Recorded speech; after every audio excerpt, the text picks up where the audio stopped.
The ferry horn sounded across the harbor just as Nathan Cole stepped onto American soil for the first time in 6 months.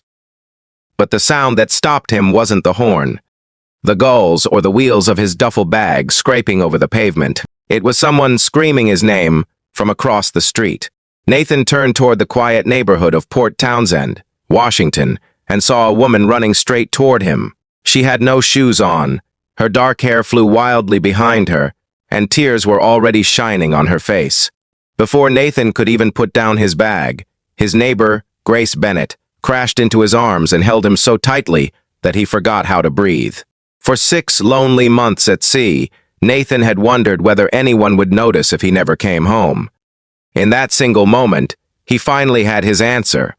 Before we continue, if you still believe kindness can rebuild a heart, hope can survive lonely seasons, forgiveness can heal old wounds, compassion still matters, and people truly deserve second chances.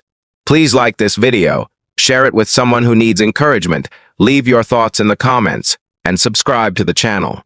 Your support helps stories of hope and humanity reach people who may need them more than we realize.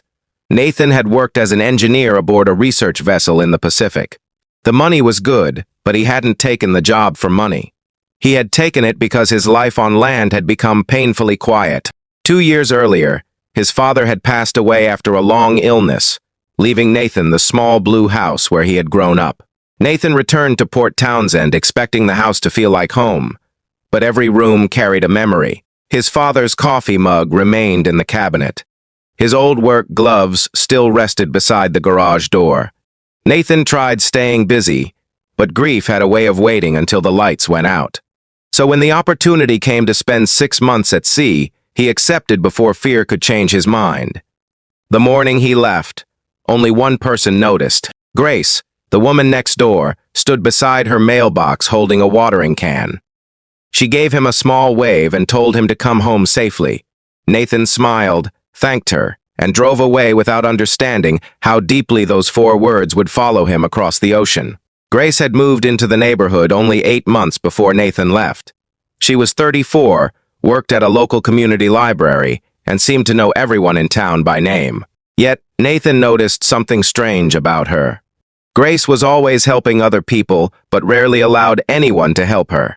She delivered books to elderly residents, organized food donations through her church, and spent Saturday mornings tending the library's neglected garden.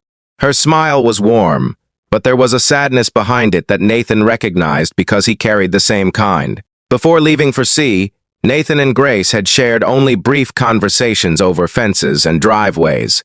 Still, during his first month aboard the vessel, he received a photograph from his property manager. In the picture, Grace was clearing fallen branches from Nathan's yard after a storm. The next month, another photograph arrived.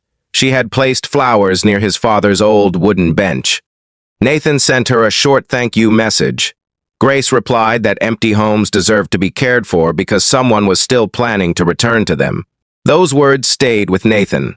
Life at sea became harder as the months passed. There were long stretches when the horizon seemed endless, and every day looked exactly like the one before it. Nathan began writing letters he never intended to send. Most were addressed to his father. One, unexpectedly, was addressed to Grace. He wrote about the loneliness he had never admitted to anyone. He wrote that sometimes a person could be surrounded by an entire crew and still feel invisible. Then he folded the letter and hid it inside his duffel bag. Nathan convinced himself it meant nothing, but as the vessel finally turned toward home, Grace was the first person he imagined seeing. What Nathan didn't know was that Grace had been carrying her own quiet fear. 3 months after he left, she received an offer for a better library position in Boston. It was the opportunity she had spent years working toward. She accepted, packed half her belongings, and prepared to leave Washington. But on her final evening in Port Townsend, Grace walked past Nathan's house and saw the porch light glowing on the automatic timer. She sat on his father's bench and suddenly began to cry. After years of moving whenever life became complicated, Grace realized she was doing it again. Her mother had once told her that constantly leaving could feel like courage when it was really fear wearing comfortable shoes. The next morning, Grace called Boston and declined the position. For the first time in years, she chose to stay somewhere without knowing exactly why. Nathan learned all of this while they sat on his porch after her barefoot run across the lawn. Grace suddenly became embarrassed and apologized for nearly knocking him over. Nathan only stared at her bare feet, then at the trail she had run from her house, and started laughing. Grace laughed too, wiping tears from her cheeks. Then Nathan's expression softened. He asked why she had been so certain he was coming home that day. Grace looked toward his father's bench and admitted she had marked the date on her calendar 6 months earlier. She had been waiting since sunrise. Nathan felt something inside him give way, not break. Open, he reached into his duffel bag and removed the folded letter. His hands trembled as he gave it to Grace. She read it silently while Nathan watched the evening sunlight move across the porch. When she finished, Grace didn't make a grand speech. She simply sat closer and rested her hand over his. Nathan realized then that healing had not arrived like some dramatic miracle.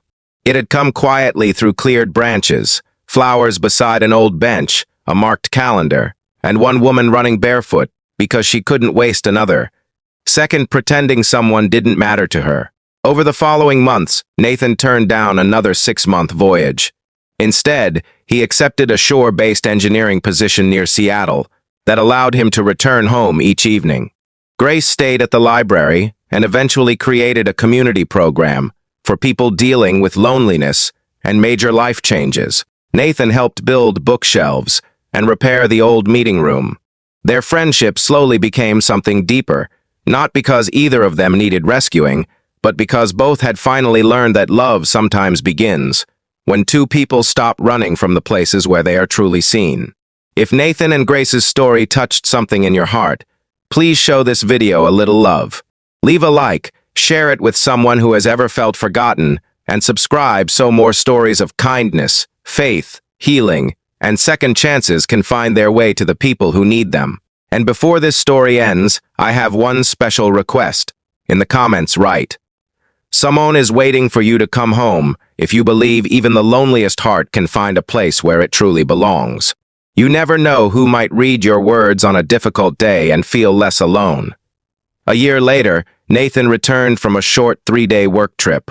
As his car turned onto the familiar street, he saw Grace standing on the porch of the blue house. This time, she wasn't running barefoot across the lawn.